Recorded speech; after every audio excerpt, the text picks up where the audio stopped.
পাঁচটা উপমা, সেই 5 উপমা থেকে মানব জীবনের 10টি গুরুত্বপূর্ণ দিক নির্দেশনা, এর উপরে সংক্ষিপ্ত সময়ে আমরা কথা শোনার জন্য চেষ্টা করব। যে কথা শুনলে বললে আল্লাহ রাব্বুল আমিন আমাদেরকে আমল করে দুনিয়া আখিরাতে কল্যাণ দান করেন, সেরকম কথা বলা এবং আমলের নিয়তে আমাদেরকে শোনার তৌফিক দান করেন। সকলে বলি আল্লাহুম্মা আমিন।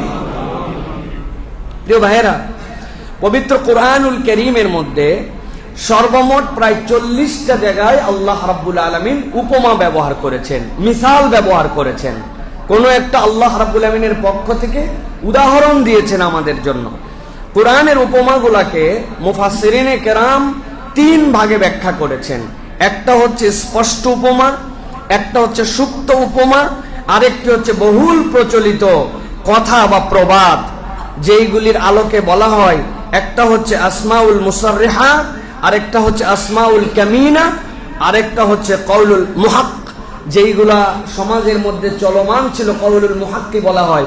ওই ধরনের প্রচলিত কথাও কোরআনে উপমা এসেছে। তাহলে কোরআনে কম বেশি উপমা এসেছে কয়টা? 40টা। আজকে আমরা শুনবো কয়টা?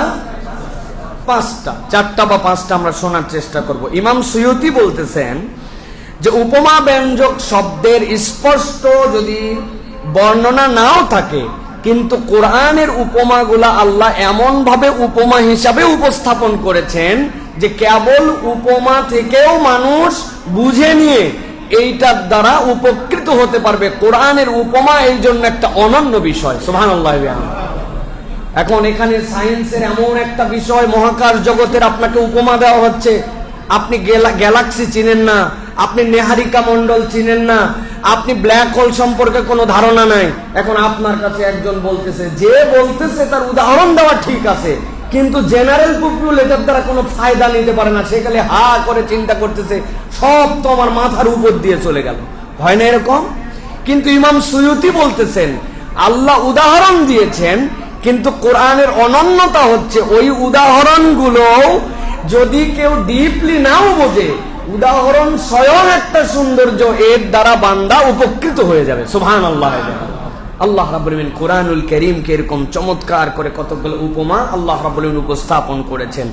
আমরা প্রথম আজকে যে উপমা দেখব সেটি কোরআনুল কারীমের মধ্যে আল্লাহ রাব্বুল আমিন মুশরিকদের ব্যাপারে উপমা দিয়েছেন। কোরআনের 22 নম্বর সূরা 31 নম্বর আয়াতের মধ্যে আল্লাহ রাব্বুল আমিন বলছেন, দুনিয়ায় যারা আল্লাহর সাথে শিরিক করে, আল্লাহর কাছে তাদের ব্যাপারে একটা উদাহরণ আছে।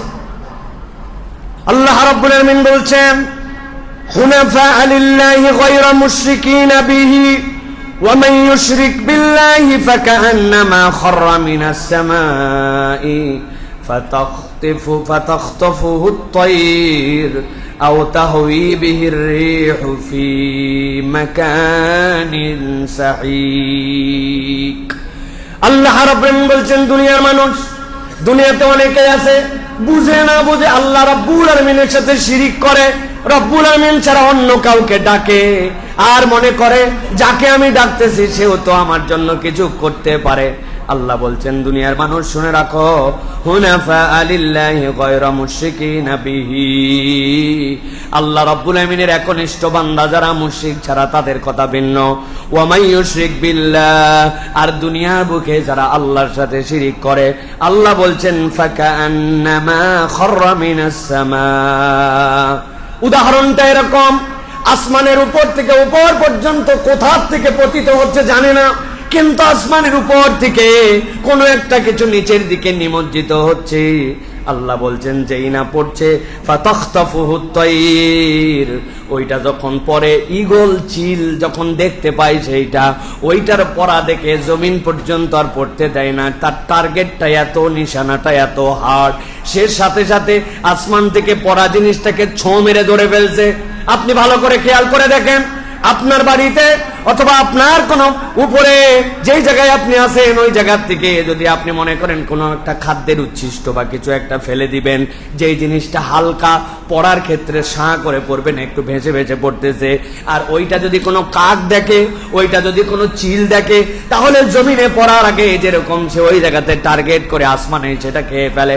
আল্লাহ বলছেন, যারা একনিষ্ঠভাবে আল্লাহ রব্বুল আলামিনের ইবাদত না করে, দুনিয়ার বুকে আল্লাহর সাথে কাউকে শরীক করে, করে, তার উদাহরণ হচ্ছে আসমান থেকে কিছু পড়ছে আর সেইটাকে কোনো একটা পাখি এটাকে ছো মেরে খেয়ে নিল, অথবা ছো মেরে পেললো না সেইটাকে ধরতে, কিন্তু আসমান থেকে নিচে পড়ার আগে আল্লাহ রাব্বুল আলামিন বলছেন আও তাহউইবির রিহ, বাতাস আসলো একটা এমন বাতাস, সেই বাতাসটা ওই জিনিসটাকে উড়াই নিয়ে চলে যায়।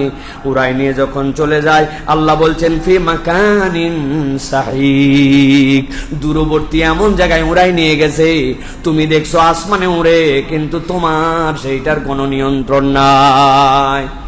যদি আপনি কোনো টিনের বাড়ির মধ্যে ঢোকেন আর টিনের চালের মধ্যে যদি ছোট্ট একটা ফুটা থাকে, এই ফুটা দিয়ে যদি সকালবেলা যদি একটু রোদ প্রবেশ করে, আপনি দেখতে পাবেন ওই ফুটা দিয়ে বাসার মধ্যে অন্ধকার ঘরের মধ্যে, কিন্তু ওই ফুটা দিয়ে যেইভাবে রোদ ঢুকতেছে সাথে সাথে অসংখ্য কোটি কোটি ধূলিকণা, ঠিক কিনা?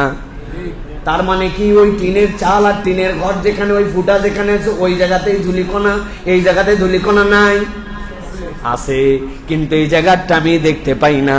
আল্লাহ রাব্বুল আমিন বলছেন এই জমিনের বুকে যেরকম ধূলিকণাগুলো উড়ে উড়ে বেড়ায়, উপর থেকে কিছু ফেলে যদি দাও ওই ধুলা যেরকম হয়তো পাখি ছো মেরে খেয়ে ফেলবে, অথবা সেইটাকে উড়াই নিয়ে দূরবর্তী কোনো জায়গায় নিয়ে চলে যাবে।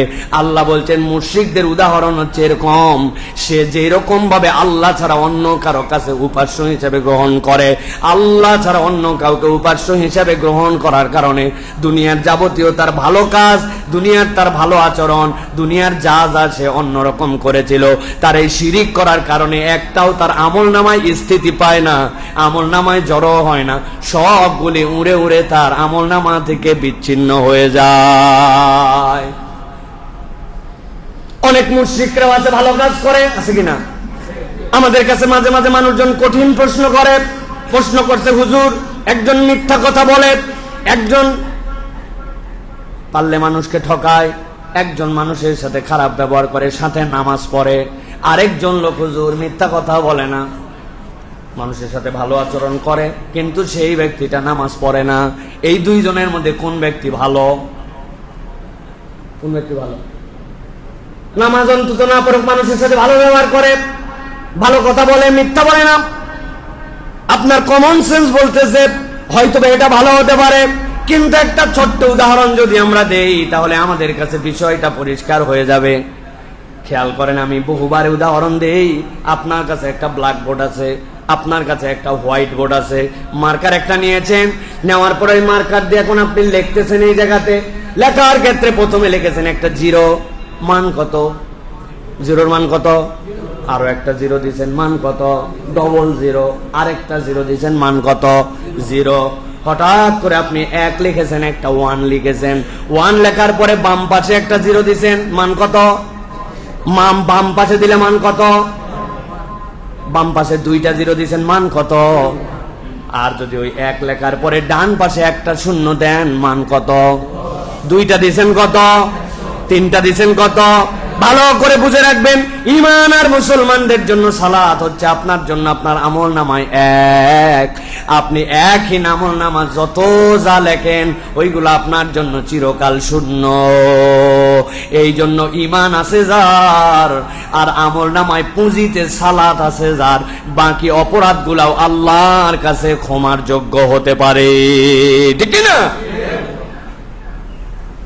পাকিস্তানের একজন বিখ্যাত শিক্ষক তার ছাত্রকে জিজ্ঞাসা করছেন, বাবা অনেকদিন তোমাকে পড়ালাম, আজকে তোমার কাছে তিনটা জিনিস জিজ্ঞাসা করতে চাই, তুমি কি উত্তর দিবে কিনা?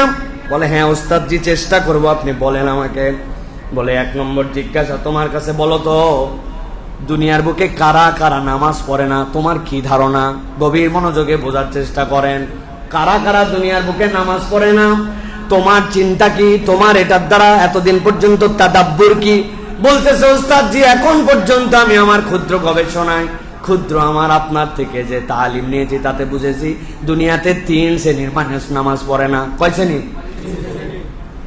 এক নম্বরে দুনিয়াতে যারা পাগল অথবা অজ্ঞান, পাগল অথবা অজ্ঞান তারা নামাজ পড়ে না, ঠিক না? 2 নম্বরে দুনিয়াতে যারা মৃত তারা সালাত আদায় করে না, মারা গেছে যে সে কি সালাত আদায় করে? উল্টা তার জন্য আরো নামাজ পড়া লাগে। আর 3 নম্বর যারা অমুসলমান তারা নামাজ আদায় করে না, ঠিক না? এবার আপনাদের কাছে জিজ্ঞাসা করবো, উত্তর দিবেন এক নম্বর নামাজ পড়ে না কে? পাগল অথবা অজ্ঞান, মনে থাকবে। 2 নম্বরে নামাজ আদায় করে না কে? মৃত ব্যক্তি। 3 নম্বরে জিজ্ঞাসা করে বলেন তো নামাজ আদায় করে না কে? এবার আপনাদের কাছে জিজ্ঞাসা, আপনি আমি আমরা যারা এখানে আছি মহল্লার মধ্যে কথা শুনতেছি যারা, আপনি আমি কি পাগল? আপনি আমি কি মৃত? আপনি আমি কি অমুসলমান? বাড়িতে যাই বুঝে নিয়েন, আমার আর বলার কিছু নাই। আপনি যদি অমুসলমান না হন, আপনি যদি পাগল না হন, মৃত না হন, তাহলে আপনার জন্য নামাজ পড়া লাগবে। আর এই 3টার মধ্যে কোনো একটা যদি আপনি হন, তাহলে আপনি নামাজ পড়েন না। বাড়িতে যাই হিসাব মিলাবেন, আমি যদি নামাজ না পড়ি আমি কোন দলের মধ্যে আছি?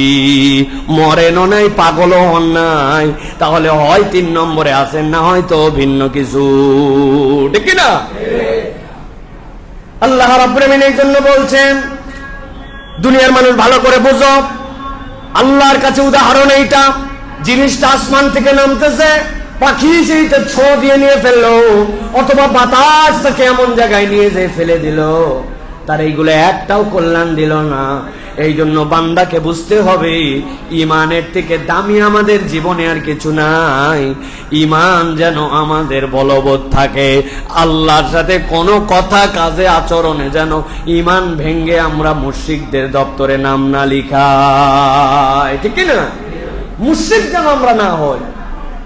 ইমানের পাঠটা আমাদের কাছে যেন ক্লিয়ার থাকে, ইমানের পাঠটা যেন পরিষ্কার থাকে। বাচ্চাদেরকে আমরা নানান বিষয় পারদর্শী করি, নানান বিষয় শিক্ষা দেই, কিন্তু ইমান কিসে যায়, ইমান কিসে থাকে, ইমান ভঙ্গের কারণ কি, এইগুলো আমরা কিচ্ছুই জানি না প্রিয় ভাইরা। এই জন্য আমাদের সন্তানদেরকে ইমানের তালিম, ইমানের তারবিয়াত এইটা দেওয়া অত্যন্ত গুরুত্বপূর্ণ। কোন কথা বললে ইমান চলে যেতে পারে, আমি তো শত জায়গায় বলে বেড়াই। কত মহিলারা রাগ করে আল্লাহর সাথে কথা বলে ইমান বিসর্জন দিয়ে ফেলে। বাচ্চারে ডাক্তারের কাছে নিয়ে যাচ্ছে, হাসপাতালে বসে বসে বলতেছে, আল্লাহ তো আর কারো বাচ্চা দেখতে পায় না, শুধু আমারটাই দেখে। বলে না ভাই?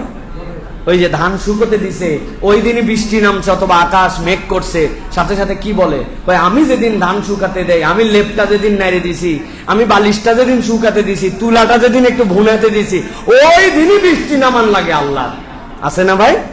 এরকম কথা আমরা বলে বসি, আমাদের ইমান চলে যেতে পারে প্রিয় ভাইয়ের। এজন্য আল্লাহ উদাহরণ দিচ্ছেন, ইমান গেলে কি হবে? ইমান গেলে আকাশ থেকে উড়ে পড়া ওই রকম বস্তু যেটা জায়গা মতো পৌঁছাবে না, উড়ায় উড়ায় নিয়ে চলে যাবে। তোমার দুনিয়ার কোনো ভালো কাজ, কোনো কিছুই তোমার আমল নামায় থাকবে না।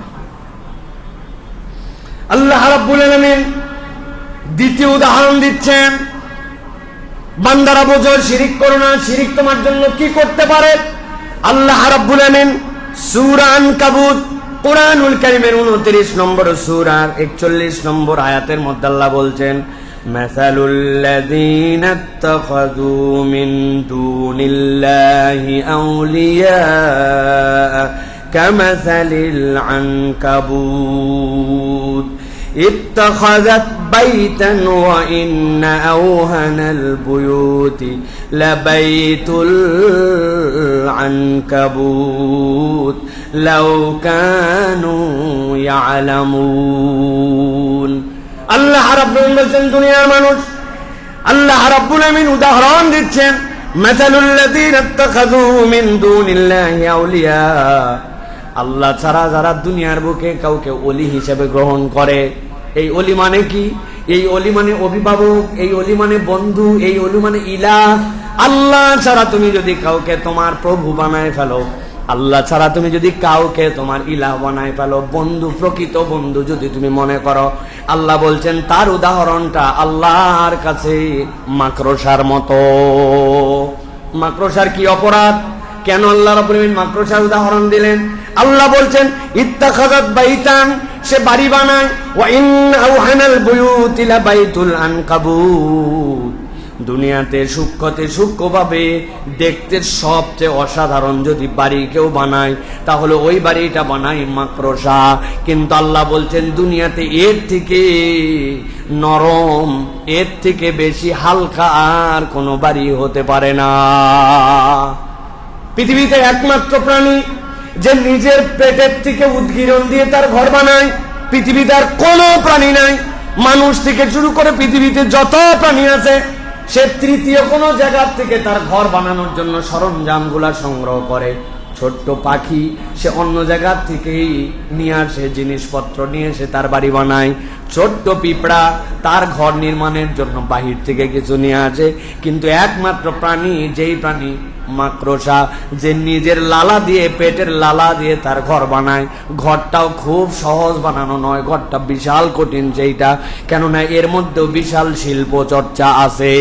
কিন্তু আল্লাহ বলছেন এর থেকে হালকা, এর থেকে বেশি ভঙ্গুর আর কোনো বাড়ি দুনিয়াতে নাই।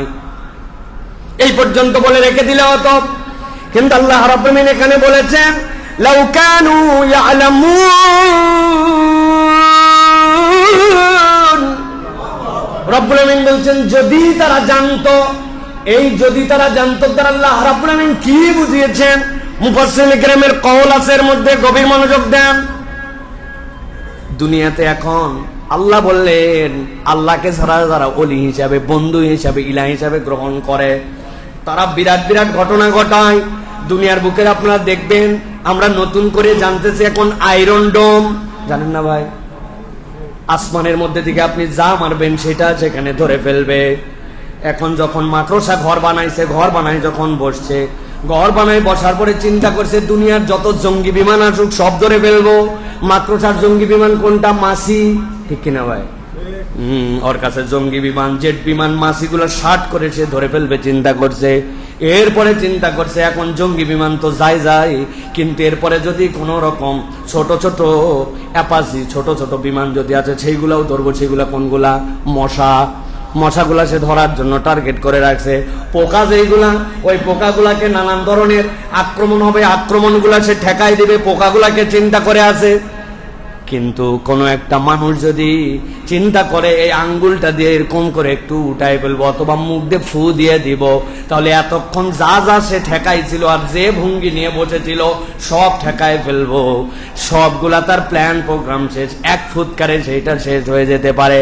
আল্লাহ বলছেন আল্লাহ ছাড়া তুমি যদি কাউকে বন্ধু বানাও তাহলে তার বাকি কাজগুলা দেখে এরকম মনে হবে, কিন্তু আল্লাহকে যদি বন্ধু বানাও, আল্লাহ বোঝাতে যাচ্ছেন লাউ কানু ইয়ালামুন, আল্লাহর শক্তির কাছে এইগুলা কোনো শক্তি নয়, এক ফুৎকারে এইগুলা মাকড়সার বাসার মতো ধ্বংস হয়ে যেতে পারে।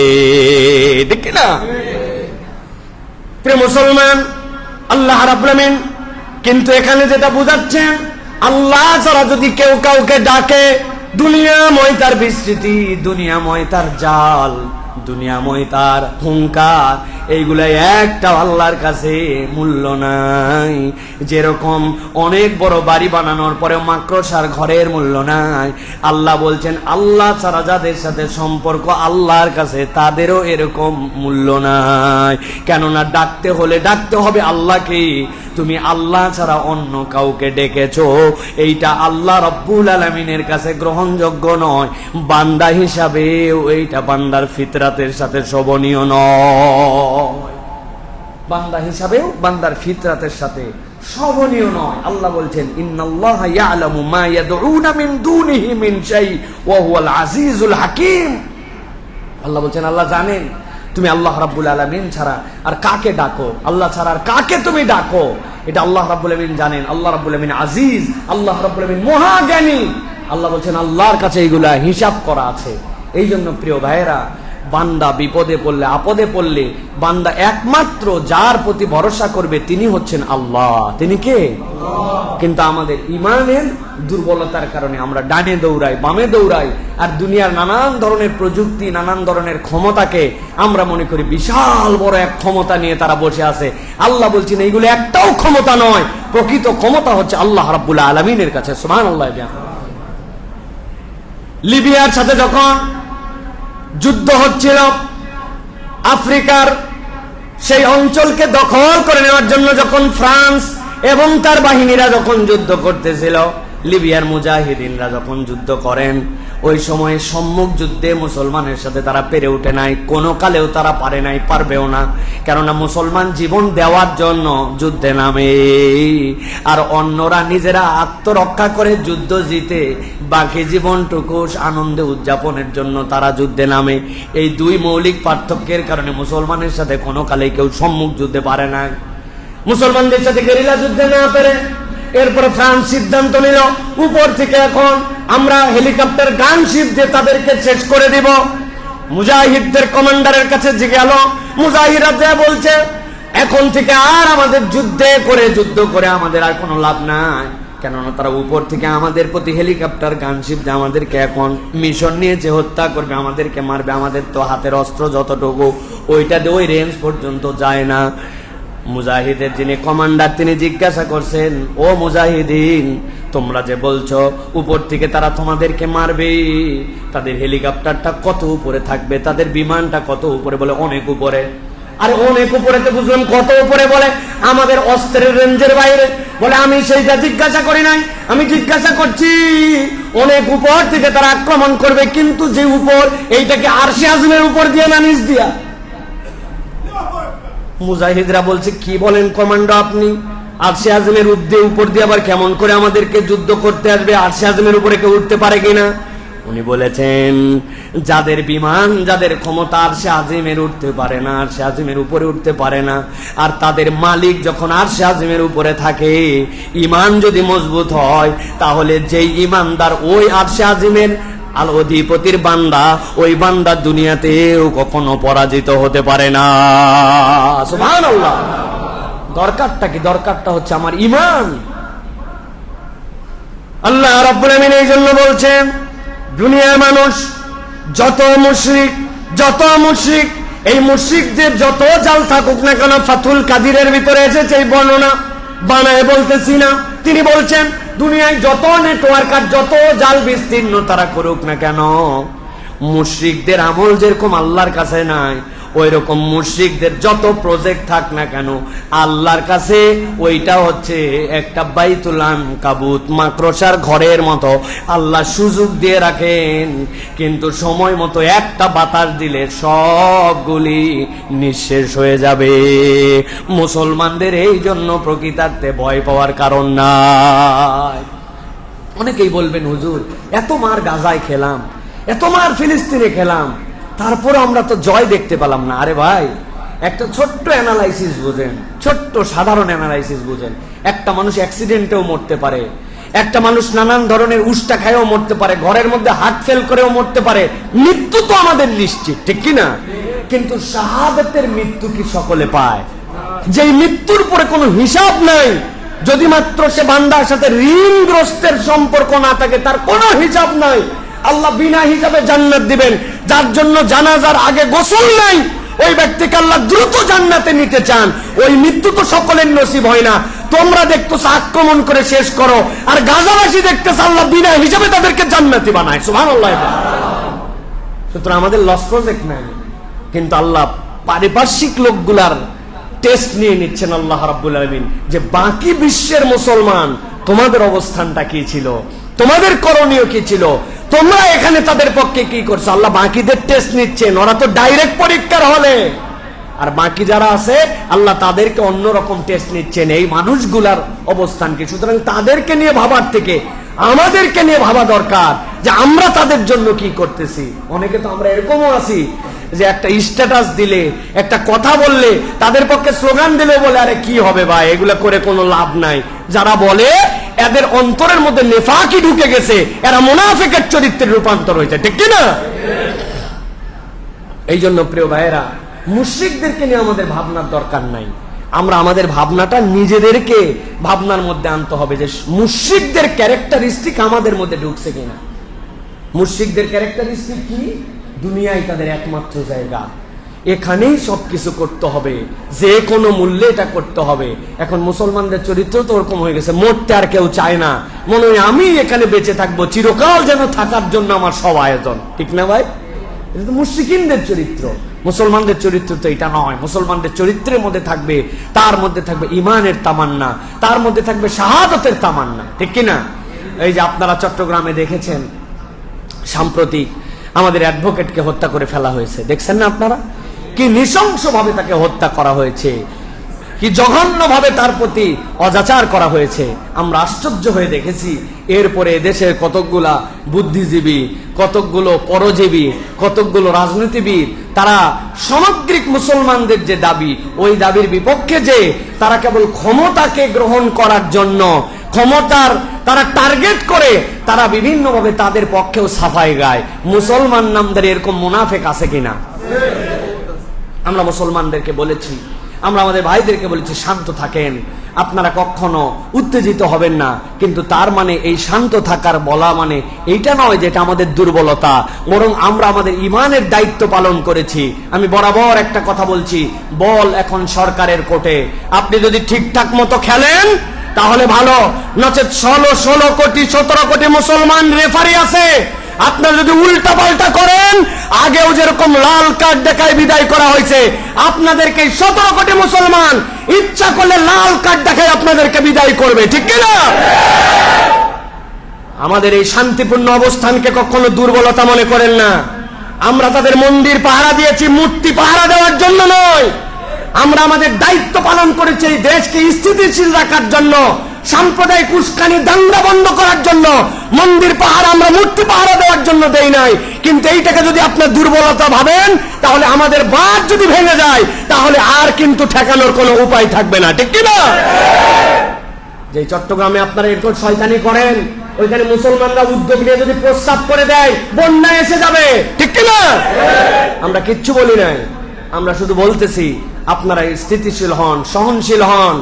আমরা আপনাদেরকে পরিবর্তন করার সুযোগ দিচ্ছি, কিন্তু এইটাকে যদি দুর্বলতা ভাবেন তাহলে ইনশাআল্লাহ আপনারা উচিত শিক্ষা পেয়ে যাবেন। আমরা উচিত শিক্ষা দিতে চাই না, তবে আপনারা তার আগে সাবধান হন। আল্লাহ রাব্বুল আলামিন এরপরে উদাহরণ দিচ্ছেন দুনিয়ার মানুষ। আল্লাহ রাব্বুল আলামিনের কাছে কেউ যদি ঈমানকে ত্যাগ করে তাগুতকে গ্রহণ করে, আল্লাহ বলতেছেন তার পরিণতিটা কি হবে জানো নাকি? আল্লাহ রাব্বুল আলামিন বলছেন, ফামান ইয়াকফুর বিত-তাগুতি ওয়া ইউমিন বিল্লাহ ফাকাদ ইসতামসাকা বিল উরওয়াতিল উসকা লা ইনফিসামা লাহা ওয়াল্লাহু সামিউন আলীম। আল্লাহ বলছেন দুনিয়ার বুকে কেউ যদি উল্টাটা করে তার কি হবে? কেউ যদি দুনিয়া যত তাগুত আছে, দুনিয়াতে আল্লাহ ছাড়া যত বিধি নিষেধ, যত হুকুম আহকাম সবগুলাকে বাদ দিয়ে দেয়, বাদ দিয়ে ওই মানুষগুলা রব্বুল আলামিনের দিকে ঈমান এনে ফেলে, আল্লাহ বলছেন সে একটা সুদৃঢ় রশি যেন ধরে ফেললো। আমি রব্বুল আমিন বললাম এই রশিটা এমন পাওয়ারফুল, লানফিসামা, কখনো এটা বিচ্ছিন্ন হবে না। আল্লাহ এর দ্বারা ঈমানদারদেরকে একটা আশ্বস্ত করতে যান, তুমি যদি দুনিয়ার তাগুতকে লাথি দিয়া আল্লাহর দিকে মনোনিবেশ করো, রব্বুল আলামিন তোমার সাথে সংযোগ রাখবেন। দুনিয়ার মানুষের যত বড় বিপদে হোক না কেন, ইমানদারের বিপদে কাউকে পাশে না পেলেও আল্লাহ রব্বুল আলামিনকে সে পাশে পেয়ে যাবে। সুবহানাল্লাহ, আল্লাহ রব্বুল আলামিনকে পাশে পাবে। একটা ঘটনা আসছে, মুফাসসিরিনে কেরাম আয়াতে কারিমাকে লিখেছেন, এক পথিক নাকি মুসাফির রাস্তায় যাচ্ছে, পিছনে একটা ফ্রড লেগে গেছে তার সাথে। লেগে চিন্তা করছে এর কাছে অনেক টাকা পয়সা আছে, তো তাহলে একে কিভাবে বিভ্রান্ত করা যায়। আস্তে আস্তে তাকে যে খাতির দিছে, তারপর বলছে আপনি কোন দিকে যাবেন, আমিও তো আপনার সাথে সেদিকেই যাব। নানান ভাবে তার সাথে চলতে শুরু করেছে। একসাথে দুইজন চলতে চলতে একটা রাস্তার মাথায় গেছে, যেখান থেকে বামেও একটা রাস্তা আছে, ডানেও একটা রাস্তা আছে। এখন মুসাফির দ্বিধাদ্বন্দ্বে আছে যে বামের রাস্তা দিয়ে আমার জন্য যাওয়া সহজ না ডানে। সাথের যেই চিঠি ও বলছে, সে ছিল মূলত ডাকাত, সে বলছে যে আরে বামের রাস্তায় যাই না, ডানের রাস্তায় একদম শর্টকাট, আমি তো এই রাস্তায় রেগুলার চলাফেরা করি, এখানে গেলেই আপনি দ্রুত পৌঁছায় যাবেন। সে চিন্তা করছে এতক্ষণ যার সাথে চলাফেরা করছি নিশ্চয়ই সে আমার কল্যাণকামী। ডানের রাস্তাতে নিয়ে গেছে, যাওয়ার পরে দেখে এই রাস্তায় একটা জঙ্গলে যে শেষ হয়েছে, সেই জায়গাতে আর কোনো রাস্তা নাই। যেই না ওই জায়গায় পৌঁছাইছে, সাথে সাথে সে কোষ থেকে তলোয়ার বের করে বলছে তোমাকে এক্ষুনি হত্যা করে তোমার যা ধন সম্পদ সব নিব। আর দেখো সামনে যে হাড্ডি গুড্ডি দেখতেছ, এরকম করে প্রত্যেক মাসে মাসে আমি আমার ধান্দা অনুযায়ী লোক নিয়েছি, হত্যা করি, কাউকে বাঁচায় রাখি না। কেননা বাঁচায় রাখলে আমার জায়গার পরিচয় যদি দিয়ে দেয় ও হাতে পায়ে ধরছে, ভাই আমারে ছেড়ে দাও, সম্পদ সব নিয়ে নাও, কিন্তু আমার অন্তত জান ভিক্ষা দাও, আমার পরিবার, আমার বাচ্চা কাচ্চা, আমার বাবা মা সব আমার নিয়ন্ত্রণে। সে কোনো কথাই শোনে না। শেষে বলছে যে শোনো, 2 রাকাত আমাকে সালাত আদায় করার জন্য সুযোগ দাও, যে আমি 2 রাকাত সালাত আদায় করি, এরপর আমাকে মাইরে ফেলো। তার বিশ্বাস হয়েছে ওয়াস্তাঈনু বিসসবরি ওয়াসসালাহ, আল্লাহর কাছে সাহায্য চাও সবর এবং সালাতের সাথে, আমার রব নিশ্চয় আমাকে কোনো সাহায্য করবেন। দীর্ঘ ঘটনা আসছে, সে নামাজে দাঁড়ানোর পরে সকল তেলাওয়াত কেরাত সব ভুলে গেছে। একটু পরে তাকে মেরে ফেলা হবে, তার কোনো কিচ্ছু মনে নাই। আর যে হাজার হাজার চেষ্টা করতেছি আমি যে একটা আয়াত মুখ দিয়ে বের হোক, তার মুখ দিয়ে কোনো আয়াত আসে না, কারণ মৃত্যুর ভয়ে আতঙ্কে নামাজে দাঁড়াইছে ঠিক, কিন্তু তার আর কোনো কিছু মনে নাই।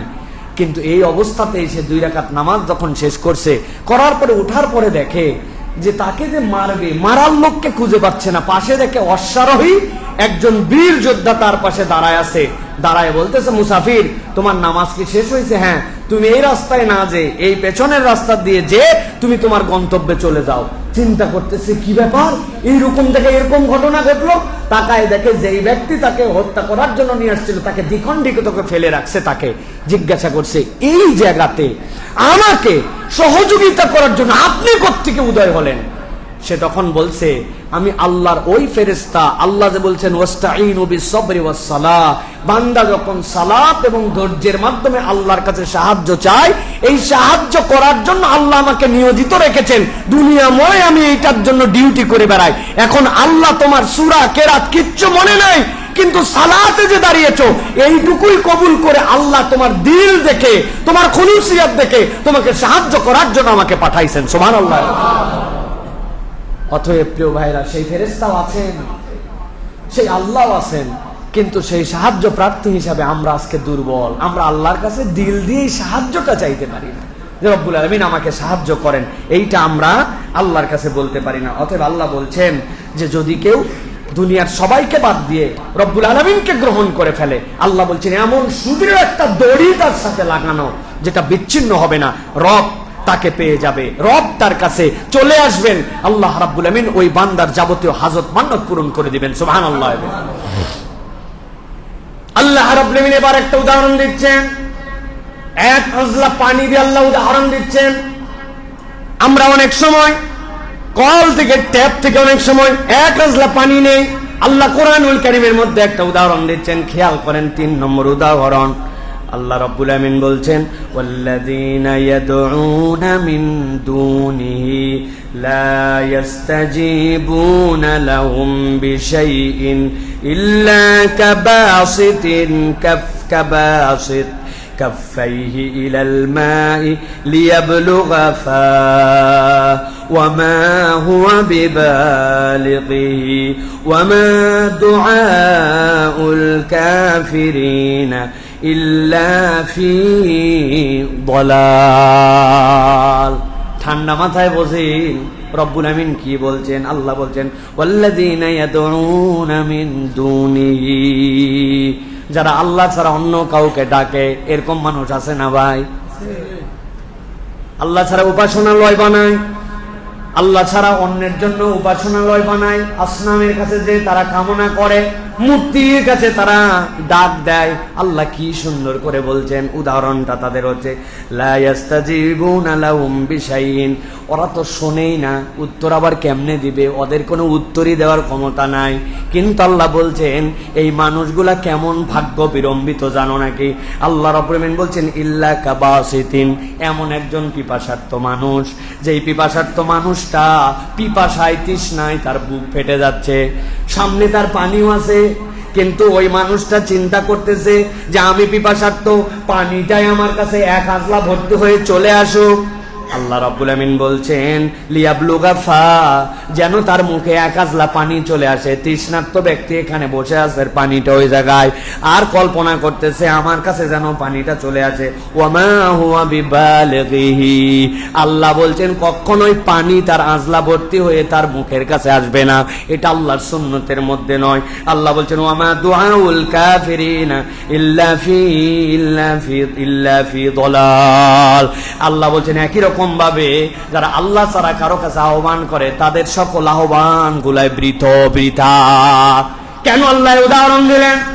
মুফাসসিরে কেরাম ব্যাখ্যা করছেন, মূলত দুনিয়ার প্রত্যেকটা মানুষেরই চাহিদা আছে। যেই লোকটা আল্লাহকে ডাকে না, তারও রোগ হয়, তারও বিপদ হয়, তার অর্থনীতির প্রয়োজন হয়, তারও দুনিয়ার বুকে ইজ্জত নিয়ে চলতে ইচ্ছা করে, ওর প্রয়োজন আছে। কিন্তু সে যেভাবে ডাকতেছে, আল্লাহ বলছেন প্রয়োজন আছে মানে পিপাসার্থ, কিন্তু আল্লাহ ছাড়া যার কাছে ডাকতেছে তার দেওয়ার কোনো ক্ষমতা নাই। আল্লাহ বলছেন তার এই ডাকাটা ওই তৃষ্ণার্ত ব্যক্তি যেরকম ওই ডেকে ডেকে তার তৃষ্ণা নিবারণ হবে না, এই মানুষটার জীবনটাও সেই রকম। আল্লাহ ছাড়া যদি কারো কাছে ডাকে, কারো কাছে চায়, তার কখনো প্রাপ্তি যোগ হবে না। সবচেয়ে ইন্টারেস্টিং ব্যাখ্যা করেছেন মুফাসসিররা যে এইটার সাথে আল্লাহ রাব্বুল আমিন মূলত কি ঢুকাইছেন। আল্লাহ রাব্বুল আমিন ঈমানদারদেরকে একটা অনন্য নিয়ামত দান করেছেন। আমি অনেকবার বলেছি, আর একবার আপনাদের কাছে পরিষ্কার করে বলি, খেয়াল করেন। একটা মানুষ হাত তুলেছে অথবা হাত তুলে নাই, আল্লাহ তুমি আমার জেহেনে যাকাত দিয়ে দাও। আল্লাহ আমার যে পড়া মুখস্থ হয় না, তুমি আমার পড়া মুখস্থ করার তৌফিক দিয়ে দাও। আল্লাহ আমি উসুলের শাসি কিতাবটা বুঝি না, কিতাবটা আমাকে বুঝায় দাও। আল্লাহ আমি ব্যাংকের মধ্যে ঋণগ্রস্ত আছে, আমার ঋণটা তুমি দূর করে দাও। শরীরটা আমার অসুস্থ, তুমি আমাকে শেফা দান করে দাও। রব্বুল আলামিন আমার ব্যবসার মধ্যে বরকত দিয়ে দাও, দুনিয়াতে আমাকে ইজ্জত ওয়ালা করে দাও। আয় রব্বুল আলামিন আমার সন্তান আমার কথা শোনে না, দিনের বুঝ নিয়ে চলে না, আমার সন্তানটাকে তুমি দিনের বুঝ দিয়ে দাও। বুঝে থাকলে শব্দ করে বলেন, এইরকম বিভিন্ন ধরনের কামনা দোয়া আমাদের জীবনে আছে কিনা? এখন বান্দা যখন দোয়া করতেছে আল্লাহর কাছে, আল্লাহ চাইলে তৎক্ষণাৎ কবুল করতে পারেন, আল্লাহ পরে কবুল করতে পারেন, আল্লাহ এর বদলে তার জীবন থেকে বিপদ দূর করে দিতে পারেন। কিছু না হলেও কিয়ামতের দিনে রব্বুল আমিন এর বিনিময়ে তাকে জান্নাতে আল্লাহর নৈকট্য দান করবেন। কিন্তু বিষয়টা একটা জিনিস অনুভব করি না, আমি দোয়া করতেছি আমার সাথে আল্লাহর কাছে, কি এর মধ্যে যা কামনা করতেছি সেইগুলার পাঠ ভিন্ন, কিন্তু আমি যতক্ষণ দোয়া করেছি, আল্লাহ নবী বলছেন এই দোয়া স্বয়ং একটা ইবাদত। আল্লাহর কাছে বান্দা যখন হাত তুলেছে কিরামান কাতিবিন, তখন লিখতেই ছিল আল্লাহ তোমার বান্দা ইবাদত করতেছে, তোমার বান্দা ইবাদত করতেছে, তোমার বান্দা ইবাদত করতেছে, যা কামনা করতেছে কবুল করো না করো তোমার ব্যাপার আল্লাহ, কিন্তু যতক্ষণ দোয়া করেছে তোমার বান্দার আমলনামায় কবুল ইবাদতের সওয়াব লেখা হয়েছে। সুবহানাল্লাহ। আল্লাহ রাব্বুল আমিন এই জন্য বলছেন ওয়ামা দুআউল কাফিরিনা ইল্লা ফি যালাল। এই বান্দা, ওদেরটা কেন বাতিল, ওদেরটার কোনো কিছু কেন কাজ দেয় না? কেননা আল্লাহ ছাড়া যে অন্য কারো কাছে ডেকেছে, আর ইমানদার ডেকে আল্লাহর কাছে কিছু নিতে পারুক না পারুক, দোয়া করার দ্বারাই সে ইবাদত করেছে। সুবহানাল্লাহ। এই জন্য আল্লাহর কাছে কবুল ইবাদতের মধ্যে যেই দুইটা জিনিস সবার আগে পৌঁছাবে, এর একটা হচ্ছে বান্দা দোয়া যখন করে আল্লাহর কাছে, আর বান্দা যখন অপর মুসলমানের সাথে হাসি মুখে কথা বলে, আল্লাহর কাছে বান্দা যে দেখবে এই দুইটা কবুল ইবাদত হিসেবে লেখা আছে। সুবহানাল্লাহ। অতএব প্রিয় ভাইরা, এই যে আমরা আল্লাহ ছাড়া অন্য কারোর কাছে ডাকা, যারা ডাকে, এদের এই ডাক এবং এই দলে কখনো নিজেদের অন্তর্ভুক্ত হওয়া যাবে না। আল্লাহ উদাহরণ দিয়েছেন, তৃষ্ণার্ত কিন্তু পানি তার কাছে আসবে না, ও খালি কামনা করতেছে, তৃষ্ণা আরো বাড়বে। এইটা হচ্ছে আমাদের জন্য আল্লাহ রাব্বুল আলামিনের পক্ষ থেকে, এটা আল্লাহ রাব্বুল আলামিন আমাদেরকে শিখিয়েছেন। প্রিয় ভাইরা, সর্বশেষ খেয়াল করেন, আল্লাহ রাব্বুল আলামিন বলছেন ওয়ালিল্লাহি ইয়াসজুদু মান ফিস সামাওয়াতি ওয়াল আরদ তাওআন ওয়া কারহা ওয়াজিলালুহুম বিল গুদুওয়ি ওয়াল আসাল।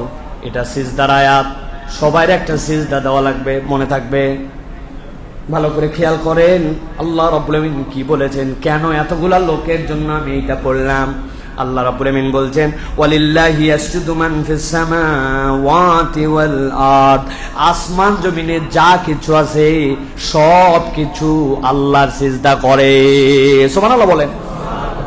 আল্লাহ রাব্বুল আমিন বলছেন তাওআন ওয়া কারহা, ইচ্ছায় অথবা বাধ্য হয়ে। কথাটা ভালো করে বুঝেন, ইচ্ছায় হয় তুমি সিজদা দাও, অথবা তোমাকে বাধ্য করে সিজদা দেওয়া হয়। কিভাবে? ওয়াজিলালুহুম বিল গুদুওয়ি ওয়াল আসাল। আল্লাহ বলতেছেন সকাল সন্ধ্যা তার ছায়াতে আল্লাহ রাব্বুল আমিন এই সিজদা রেখেছেন। মুফাসসিররা ব্যাখ্যা করছেন, একজন অগ্নি উপাসক, একজন সূর্যের পূজা করে। কিসের পূজা? সূর্যের কাছে যায় নমো নমো করে হাত দিছে এরকম করে, সূর্যের দিকে যখন তার মুখ, তার ছায়াটা যখন সূর্য থেকে পরে পিছন দিকে গেছে, ওইটা মাটিতে তার ছায়া চলে আসছে।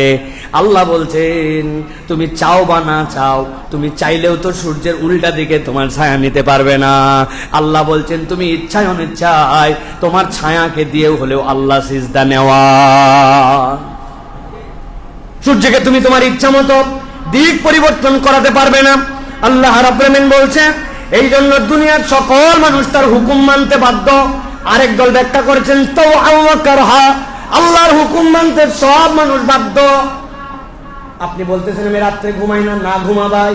তুই কোন সময় ঘুমাস? দিনে ঘুমাস, খুব ভালো। তাহলে দিনে তুই চাঁদ ওঠা, রাত্রে সূর্য ওঠা কি? আল্লাহ বলতেছেন তাওআন ওয়া কারহা, তুমি চাইলেও মানতে বাধ্য, না চাইলেও মানতে বাধ্য।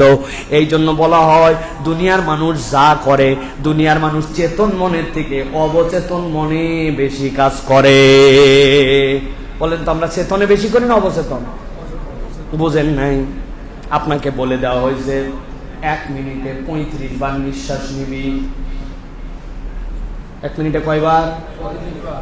1 ঘন্টা কয় মিনিটে? 60 মিনিট। তাহলে 60 মিনিটে আপনার জন্য হিসাব করে দেওয়া হয়েছে। কম বেশি করলে কিন্তু তোমার হার্টের সমস্যা হবে। ওই লোক অনেক মনোযোগের সাথে প্রত্যেক মিনিটে গুনে গুনে 35 বার নিঃশ্বাস নিচ্ছে, তাই তো না? হঠাৎ করে এমন একটা ময়লার ভাগাড়ের পাশ দিয়ে যাচ্ছে, গন্ধে তার অবস্থা খারাপ, নাক ধরে রাখছে, 7-8 সেকেন্ড আর কোন রকম নিঃশ্বাস নাই বাইচে থাকবে। তার মানে আপনি হিসাব করে দেখেন চেতন মনের থেকে অবচেতন মনে আমরা দুনিয়াতে সবচেয়ে বেশি করি। আল্লাহ বলছেন যে অবচেতন মন যেটা দেখো তোমার ভাষায় অবচেতন মন, কিন্তু এইটা তোমার রবের কাছে নিয়ন্ত্রণ। আল্লাহ বলছেন তাওআন ওয়া কারহা, চাইলেও আল্লাহর হুকুম মানতে বাধ্য, না চাইলেও আল্লাহর হুকুম মানতে বাধ্য। সুবহানাল্লাহ। এই যে নাকের মধ্যে একটা ছোট্ট ফেরোনাক্স লাগানো আছে না, আপনি 50 ডিগ্রি তাপমাত্রায় গেছেন, ওই তাপ যদি আপনার বুকে যায় আপনি শেষ। আবার যদি আপনি -20 ডিগ্রিতে গেছেন, ওই ঠান্ডা যদি আপনার লাঞ্চে পৌঁছায় আপনার লাঞ্চ শেষ। নাকের মধ্যে ছোট্ট একটু ফেরোনাক্স লাগানো, আল্লাহর পক্ষ থেকে এই জায়গাতে কনভার্টার দেওয়া আছে। মাইক্রো সেকেন্ডের মধ্যে আপনার 50 ডিগ্রিকে কনভার্ট করে আপনার বুকের উপযুক্ত, -30 কে কনভার্ট করে আপনার শ্বাসের উপযুক্ত করে যিনি পাঠাচ্ছেন উনি আল্লাহ। উনি বলছেন তাওআন ওয়া কারহা, তুমি চাও কি না চাও আল্লাহর হুকুম মানতে তুমি বাধ্য। সুবহানাল্লাহ। বিস্তারিত আলোচনা আছে এরপরে প্রিয় ভাইরা। এই জন্য আল্লাহ রাব্বুল আমিন বলছেন গাছ প্রাণী যারা দুনিয়ার বুকে আছে সবগুলা আল্লাহ রাব্বুল আলামিনের কাছে সিজদা করে, আল্লাহর হুকুম মানতে বাধ্য, ফয়সালা মানতে আল্লাহর বাধ্য। ফয়সালা মানতে বাধ্য না ভাই? একজন বলছে আমি কোরআন মানি না, কিচ্ছু মানি না। ওরা বলছেন কুল্লু নাফসিন যায়িকাতুল মাউত। আল্লাহ বলছেন কোরআনে যে জীবন আছে যার মৃত্যু আছে তার, তুই এই আয়াতটা খালি অস্বীকার করে 200 বছর বেঁচে দেখা। ব্যাককল তোর সাথে ঝগড়া বিবাদ করতে কি দুঃখে আমি যাব? তুই আগে এই আয়াতটা অস্বীকার করে তারপরে তুই নাস্তিক্যবাদের পরিচয় দে আমার কাছে। তুমি বাঁচতে পারো না 150-2 বছর, তোমার আব্বারে বাঁচাও। তুমি আল্লাহরে মানো না যেহেতু, তোমার আব্বারে অন্তত বাঁচাও যে 200 বছর যেন বাঁচে। কুল্লু নাফসিন যায়িকাতুল মাউত, এই নির্দেশ আমি মানি না। তারপরে না নাস্তিকের সাথে আমি ঝগড়ায় যাব। ওর সাথে আমার কোনো ঝগড়াই নাই, ও তো প্রথমেই বোল্ড আউট, ঠিক কি না? তো জায়গার থেকেই বিদায়, ও ডিসকোয়ালিফাই। ওর সাথে আমার কোনো ঝগড়াই নাই, তর্কই নাই। আল্লাহ বলছেন তাওআন ওয়া কারহা, আল্লাহ বলছেন আমার হুকুম তুমি মানতে বাধ্য। আল্লাহ এই জন্য বলছেন লাহু দাওয়াতুল হক, ডাকতে হলে তাকেই ডাকতে হবে, হক ইলা একমাত্র তিনি। বুঝো তুমি, লাহু দাওয়াতুল হক। আল্লাহ বলছেন হক ইলা তুমি। কোনদিন কল্পনা করছেন এরকম করে যে পূর্ব দিকে গাছ ওঠে পশ্চিম দিকে নেমে যায়, আপনার ছায়া আপনি ঠেকাতে পারেন না, ওই ছায়া তো জমিনের সাথে লেগে আছে বেটা, ওটা তো তোর সিজদা দিচ্ছে, তুই চাইলেও সিজদা না চাইলেও সিজদা। আল্লাহ রাব্বুল আমিন বলতেছেন অতএব আল্লাহর উদাহরণ বড় কঠিন। আল্লাহ রাব্বুল আমিন আরেকটা আয়াতে বলছেন, উদাহরণটা খেয়াল করেন, আওয়ালাম ইয়ারাউ ইলা মা খালাকাল্লাহু মিন শাই ইয়াতাফায়্যাউ জিলালুহু আনিল ইয়ামিনি ওয়াশ শামাইলি সুজদাল লিল্লাহি ওয়া হুম দাখিরুন। আল্লাহ বলছেন আল্লাহর সৃষ্টি কি তোমরা দেখো না? তাদের ছায়া কি তোমরা দেখো না? সিজদারত অবস্থায় ডানে বামে তারা ঢলে পড়ে। আহারে, কখনো আমরা কল্পনাই করিনি, মাথার মধ্যে এটা নেই নাই। রব এই সিস্টেমটা করে রেখেছেন। আল্লাহ বলছেন ওই গাছগুলা সকাল সন্ধ্যায় তোমরা দেখো সিজদা অবস্থায় ঢলে পড়ে, আমি দেখি ছায়া এসে গেল, গোধূলি হয়ে গেল, কিন্তু আল্লাহ বলছেন আল্লাহ তাদের জন্য এই প্রক্রিয়াতে সিজদার ব্যবস্থা করে রেখেছেন। আল্লাহ বলছেন ওয়াহুম দাখিরুন, দুনিয়াতে মানুষ ছাড়া জিন ছাড়া যত সৃষ্টি আছে সবগুলো আল্লাহর কাছে বিনয়াবনত, সবগুলো আল্লাহর কাছে বিনয়াবনত। আমার ওস্তাদ ডক্টর আব্দুল্লাহ জাহাঙ্গীর রহিমাহুল্লাহ বলতেন যে বাঘ, তারপরে আমাদের সুন্দরবন, সুন্দরবনের সকল প্রাণী, সকল সৃষ্টি এরা সব মুসলমান। এই জন্য কেউ যদি উদাহরণ দেয় খারাপ হিসাবে যে কুকুর, শিয়াল, মানুষ মানুষকে গালি দেওয়ার সময় নানান ধরনের উদাহরণ দেয়, বলে এরা যদি জানতো যে মানুষ মানুষকে বলতেছে কুকুরের বাচ্চা, তাহলে এরা সাথে সাথে আল্লাহর আদালতে বিচার দিয়ে দিত যে ব্যাককল, আমি আল্লাহর হুকুমের বাইরে কিচ্ছু করি না। বলে যদি আমাদের এত বড় ম্যানগ্রোভ ফরেস্ট, ওই ফরেস্টের মধ্যে কোনো হাসপাতাল আছে, ওই ফরেস্টের মধ্যে কোনো জেলখানা আছে যে হ্যাঁ অমুক অমুককে মারি দিছে না বিচার নিয়ে আসছে, তারপরে বাঘেদের ডায়রিয়া হয়ে গেছে জন্য হাসপাতালে ডায়রিয়া ট্রিটমেন্টের জন্য ভর্তি করে রাখছে? জি না। যা পশু পাখির অন্যায় বিভিন্ন ধরনের জিনিস হয়, এগুলা মানুষ তাদের পরিবেশ নষ্ট করে দিচ্ছে জন্য তারা অসুস্থ হয়।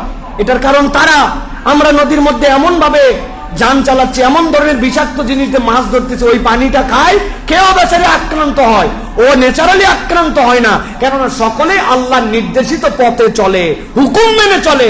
একটা বাঘ পর্যন্ত আরেকটা বাঘের জায়গা পর্যন্ত যায় না। বাঘ তার জায়গা কিভাবে দখল রাখে জানেন? ঝাঁপ দেয়, ঝাঁপ দিয়ে একটা গাছ যতদূর পর্যন্ত ওই উপর পর্যন্ত একটা দাগ দিয়ে রাখে, দাগ দেওয়ার পর অন্য বাঘেরা বোঝে যে এই রেঞ্জটা অমুক বাঘের, সে ওই জায়গায় যাবেই না, তারা এরকম করে ভাগ করে চলে। এখন তারপরে কেন বাঘ এরকম লোকালয়ে চলে আসে? আমরা ফরেস্ট কাটতে কাটতে তাদের যে রেঞ্জ, ওই রেঞ্জকে আমরা নষ্ট করেছি। আল্লাহ তার রেঞ্জ অনুযায়ী তাকে ওই জায়গা দিচ্ছেন, আমরা বলি বাঘ কমে যাচ্ছে। বাঘ কমে যাচ্ছে না, আল্লাহ কমায় দিচ্ছেন, কেন আল্লাহর নিজামকে আমরা নষ্ট করে দিচ্ছি। অনেক গভীর কথাবার্তার মধ্যে আছে প্রিয় ভাইরা।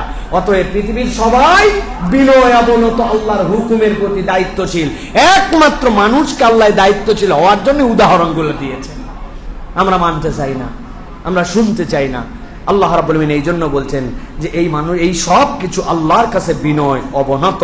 যারা সূর্য পূজা করে, তুমি দাঁড়াও সূর্যের দিকে, কিন্তু পেছন থেকে ছায়া আসে, তোমারটা মাটিতে লেগে যায়। তুমি সূর্যের পূজা করতেছো, কিন্তু আল্লাহ সূর্য দিয়ে তোমার সিজদা মাটিতে নেওয়ায় নিচ্ছেন।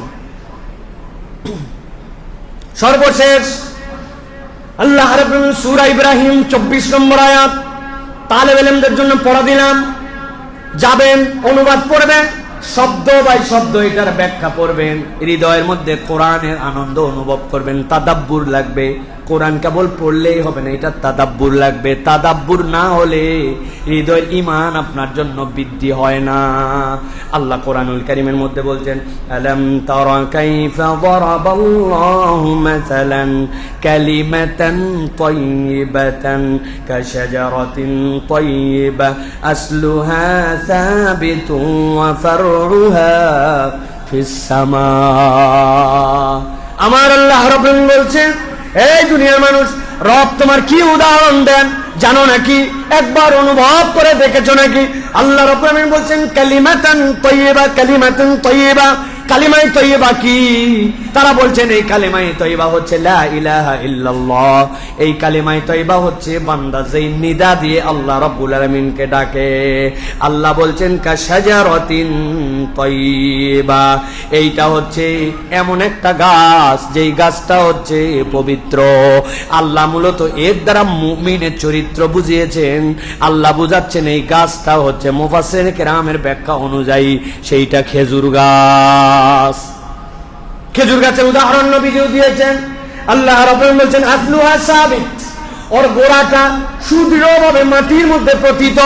আল্লাহ রাব্বুল আলামিন বলছেন ওয়া ফারউহা ফিস সামা, আর তার মাথাটা উঁচু করে আছে আসমানের দিকে। আল্লাহ বুঝাতে চান যদি কেউ একজন ইমানদার হয়ে যায়, ইমানদার যদি একবার ইমান তার বলিষ্ঠ করে, আল্লাহ বলছেন এটা এত গভীর, আল্লাহ এই ইমানের বেসটাকে এত গভীর করেছেন যে ওই বেসটা যখন উপর দিকে উঠে, যত উপরে উঠে সেই জায়গায় কোনো ময়লা ছুঁতে পারে না, সেই জায়গায় তাকে কিছু নাপাক করতে পারে না। আল্লাহ বলছেন সেটা এত সুদৃঢ়। আল্লাহ রাব্বুল আমিন এই আয়াতে কারিমার দ্বারা বুঝিয়েছেন ইমানদার যখন ইমানকে মজবুত করে আল্লাহর জিকির করে, আল্লাহকে ডাকে, একটাও তখন এই জমিনে থাকে না, আল্লাহ পবিত্র কথাগুলাকে উপর দিকে উঠায় নেন। মুফাসসিররা বলছেন আল্লাহ কেন বললেন কাশাজারাতিন তাইয়্যিবা, আল্লাহ কেন এখানে নাখলার কথা বললেন, আল্লাহ কেন খেজুরের গাছের কথা বললেন?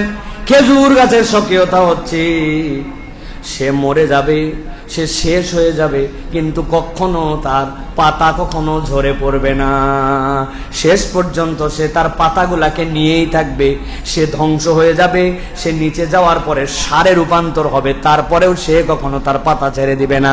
আল্লাহ বলছেন ইমানদারের ইমান এমন মজবুত, সে উচ্চ দিকে যখন উঠে কালেমায়ে তৈয়্যিবাটা আসমানের দিকে তার জন্য, তার এই তাইয়্যিব, তার এই কথাটা আল্লাহর কাছে কখনো নষ্ট হয় না, আল্লাহর কাছে বান্দার এই আমল সংরক্ষিত থাকে। সুবহানাল্লাহ। আর অনেক ব্যাখ্যা আছে এটা, তারা বলছেন যে এইটা হচ্ছে মুমিনদের জন্য এমন একটা উদাহরণ দেওয়া হয়েছে, খেজুর দুনিয়াতে একমাত্র ফল সর্ব ঋতুতে খাওয়ার উপযুক্ত এবং সব ঋতুতেই বান্দার কাছে রুচিশীল ফল হিসাবে পরিগণিত। আপেল অনেকদিন খাইছেন, কোন এক ঋতুতে ভালো লাগতে পারে, কোন এক ঋতুতে ভালো লাগতে পারে না, কোন এক ঋতুতে পাইতে পারেন, কোন এক ঋতুতে পাইতে পারেন না, কিন্তু আল্লাহ খেজুরের মধ্যে এমন পুষ্টি গুণ, এমন মান দান করেছেন, বান্দা বেশি না খাইতে পারলেও খেজুর একটা হলেও খাবে, সর্বকালে তার জন্য একই রকম ফিলিংস হবে। আল্লাহ বলছেন এই খেজুরের ডাল দিয়ে উপকার পায় বান্দা, এই খেজুরের কাণ্ড দিয়ে উপকার পায় বান্দা, এই খেজুরের আবহাওয়া দিয়ে উপকার পায় বান্দা, এমনকি এই খেজুরের রস দিয়ে উপকার পায় বান্দা। আল্লাহ বুঝাচ্ছেন ইমানদার দ্বারা বান্দা সব সময় উপকৃত হবে, ইমানদারের চরিত্রটাই হবে কখন বান্দা তার কাছ থেকে ক্ষতি আশা করবে না। আল্লাহু আকবার। একটু মিলাই দেখেন এখন যে আমাকে দেখে মানুষজন ক্ষতি আশা করে নাকি আমাকে দেখে উপকার আশা করে। আমাদের টেন্ডেন্সিটা কি? মানুষ অনেক সময় বলে বাবা যা হয়েছে হয়েছে, এই লোকে অন্তত জানাস না, উপকার তো দূরের কথা আর ক্ষতি কিছু করতে পারে, জানাস না অন্তত, বলে না ভাই? কারা তারা? অমুসলমান না, আমরা মুসলমান, আমাদের কাছ থেকেই তারা বাঁচতে চায়। এইভাবে প্রিয় ভাইরা, আমাদের কাছ থেকে তারা নানান ভাবে কৌশলে দূরে যেতে চায় সামান্য একটুখানি টাকার গরমে। এখন আমাদের গরম এমন লেভেলে গেছে যে আমরা এখন ধরাকে সরা জ্ঞান করছি, তাই না ভাই? একটা উদাহরণ আমার খুব মনে লাগছে, এই জন্য মাঝে মাঝেই বলতেছি। এক বাচ্চা নাকি তার একটা শ্বেত হাতি ছিল, সাদা হাতি। সাদা হাতি খুব রেয়ার। নবীজি আবার এই বাচ্চার ব্যাপারে দোয়া করেছেন যে তোমরা তার ব্যাপারে গালাগালি করো না, সে যদি আমার সময় পেত তাহলে সে ঈমান এনে ফেলতো। নবীজি সাল্লাল্লাহু আলাইহি ওয়াসাল্লাম তার ব্যাপারে বলেছেন ওই বাচ্চার সাদা হাতি, তার হাতির আস্থা বলে। আর উনি যে দেখেন একটা ছোট্ট ব্যাঙের বাচ্চা লাফ দিয়ে ওই সাদা হাতির কপালের মধ্যে লাথি দিয়া নিচে বসতেছে। উনি তো অবাক হয়ে গেছেন যে একটা এতটুকু ব্যাঙের বাচ্চা দুই লোকে ধরা যায়, সে সাদা হাতির কপালে লাথি মারে, ব্যাপার কি? তো উনি তড়িঘড়ি করে তার মন্ত্রী পরিষদের মধ্যে এসে তার মন্ত্রীকে দায়িত্ব দিয়েছে যে মন্ত্রী তোমার কিন্তু 1 মাস সময় দিলাম, কল্লা কিন্তু গর্দান থেকে চলে যাবে, তুমি এই যে ব্যাঙের বাচ্চা সাদা হাতির কপালে লাথি মারে, এত বড় সাহসের কারণ কি তোমার খুঁজে বের করতে হবে। মন্ত্রী বলছে যে 1 মাস অপেক্ষা করার দরকার নাই, আজকেই আমার ধর থেকে কল্লা আলাদা করেন। বলছে কেন? বলছে আমি না বুঝি ব্যাঙের ভাষা, না বুঝি হাতির ভাষা, ব্যাং মারছে হাতির লাথি, আপনি দিয়েছেন আমার উদ্ধার করার দায়িত্ব, আমাদের কেমনে সম্ভব, আজকে আমার ধরের থেকে কল্লা আলাদা করেন। বলছে না, এই জন্য এটা বলি নাই, মূলত বলার উদ্দেশ্য হচ্ছে তোমাকে দায়িত্ববোধ বোঝানোর জন্য। তবে আমি মন্ত্রী হিসাবে পাগল ছাগল কাউকে নিয়োগ দেই নাই, আমার মন্ত্রিত্বে এমন একটা লোককে দিছি যার এই বিচক্ষণ ক্ষমতা আছে যে ভাষা না বুঝলেও অন্তত পক্ষে এটা বের করতে পারবে। যেমন তেমন লোক আমার মন্ত্রী না, কাউয়া মার্কা লোক আমার মন্ত্রী না, অপদার্থ আমার মন্ত্রী না, যে জাতির পালস বুঝে না, মানুষের হৃদয়ের অনুভূতি বুঝে না, এরকম অপদার্থ মন্ত্রী না, তুমি অন্তত পদার্থ মন্ত্রী। ঠিক আছে আমি চেষ্টা করতেছি। উনি গেছে লোকজন নিয়ে, যাওয়ার পরে বলছে দেখতো থাকে কোন জায়গায়, দেখছে ওই জায়গায়। বলছে কত বড় গর্তা, এত বড়। উনি দেখছেন তাকায়া যে যেই জায়গায় ব্যাঙ বসে ব্যাঙ ঢোকার পরে ব্যাঙের নিয়ম সে ঘুরে মুখ বাহির দিকে দিয়ে বসে। ব্যাঙ কখনো ভিতর দিকে মুখ দিয়ে বসে না, কিন্তু এই গর্তটা এত ছোট যে ভিতরে ঢুকেছে মুখও বের করতে পারে না। এই জন্য ব্যাঙ যখন ওই তার গর্তে ঢুকেছে ব্যাক গিয়ারে ঢোকে, সোজা যাইতে পারে না, পেছন দিক দিয়েই ঢুকে ওই জায়গায় বসে। বাহ, এতটুকু গর্তে ব্যাক গিয়ার দিয়ে ঢুকে, ব্যাপার কি? পরে বাইর করতাম, বাইর করার পরে দেখে যে ওই সময় যে দিরহাম ফুটা পয়সা, ব্রিটিশ আমলে ফুটা পয়সা থাকতো না, একটা 1 টাকার ফুটা পয়সা, ভিতরে ফুটা থাকতো, একটা দিরহামের ছোট্ট পয়সা ওই ব্যাঙের গর্তের ওই জায়গাতে রাখা। ও যখন ব্যাক গিয়ার দিয়ে ঢুকে ওর নিতম্বটা তখন ওই পয়সার উপরে পড়ে। উনি বাচ্চার কাছে এসে বলছে, বাচ্চা সব ক্লিয়ার। বলছে কেমনে?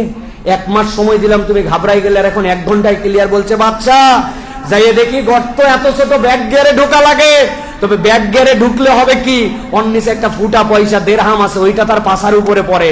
এই পয়সার গরমে ও এত বড় হাতির কপালে লাথি মারে, নিজের ওয়েট বোঝে না।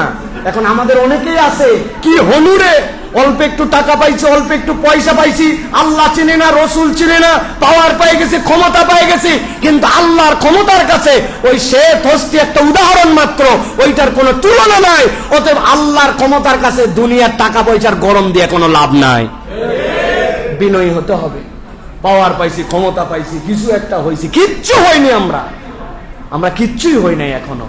এই জন্য আল্লাহ রাব্বুল আলামিন বলছেন, ভালো করে মনে রাখো তোমরা দুনিয়ার বুকে মানুষ, যে তোমরা আল্লাহ রাব্বুল আলামিনের কাছে এমন উদাহরণের বান্দা হও।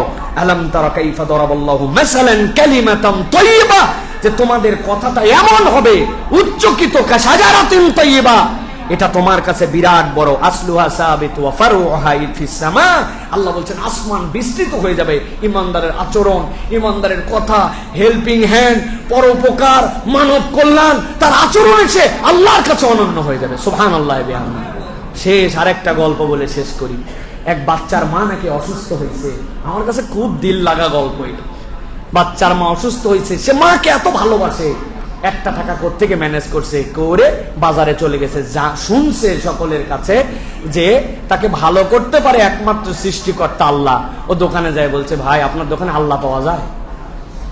বলছে ব্যাগ থাপ্পড় দিও, ব্যাগ করবো টাকা। মুদিখানার দোকানে আল্লাহ খুঁজতে আসছে, ওরা তারাই দিছে।